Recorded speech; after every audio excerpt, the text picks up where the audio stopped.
আসসালামু আলাইকুম বন্ধুরা, এই ডিজাইনটা কতদিন লাগলো জানো? ডিজাইনটা দেখো, 2 দিন 8 ঘন্টা করে ডিউটি করেছি এই ডিজাইনটার উপরে। এক্সট্রা ফের 2 ঘন্টা ওভার টাইম করেছি।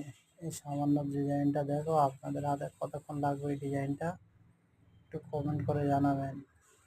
রেশমের লোট আছে, কাঠদানা আছে, আর চিড় আছে, আউটলাইন কসবে বাঁধা আছে। একটা হাত 10.5 ইঞ্চি, এটাও একটা হাত। উপরে চিড় দিয়ে ছিটে মারা আছে, দুটো হাত আছে।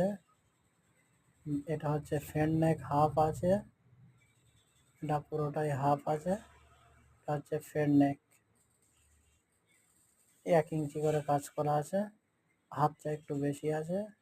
আর এটা হচ্ছে টোটাল কাজের ফটো। আর এটা হচ্ছে ব্যাক নেক।